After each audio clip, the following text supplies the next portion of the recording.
There was an incident in school in one of my lessons where our teacher was a bit worried about us, so went and had a meeting with a different teacher who then found out I was self-harming.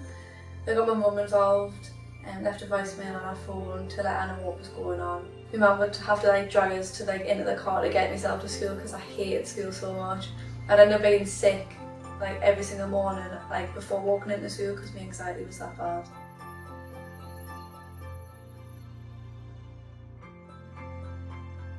So I was involved with the school counsellor who then sent us to CAMS, and then from CAMS it was a CBT group therapy, which is cognitive behavioural therapy.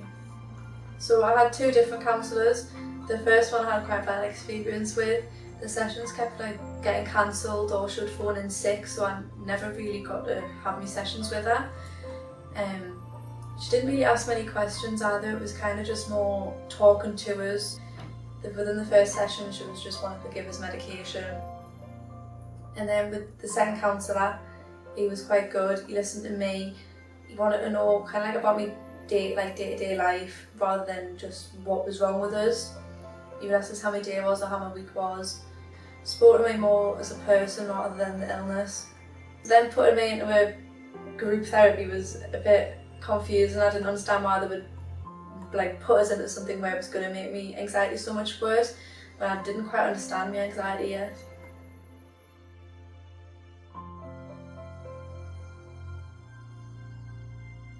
When I went from each different counsellor, I had to say everything again, I had to repeat myself so many different times. And the school didn't really know what was going on. The school would ask us to tell them what was happening rather than them just talking to each other and saying what they thought was best for us. It was kind of up to me to tell all these different people what was going on, which obviously is quite uncomfortable because you've got to build your trust up with so many different people. But they didn't have any documents or anything that I'd said from the previous session or from the previous counsellor. I just had to repeat everything.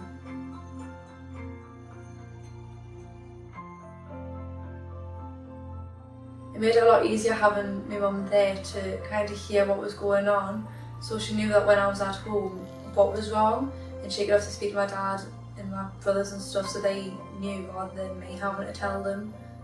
Just made it a little bit easier for the whole family. Music was kind of the thing where I put my earphones in, I didn't think about much else because that's all I was focusing on was the really loud music. Or I would go down and speak to my mum and just say, I want to go out for a coffee.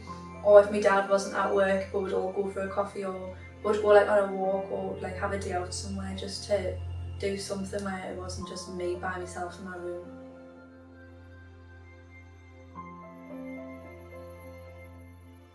The individuals should be asked about who they want to be involved in the care. So for me, obviously it was my mum. I think if they'd asked us a little bit more and if I had the chance to speak more about what was wrong with us, they wouldn't have had to make assumptions about everything, and they would have found out what was really wrong.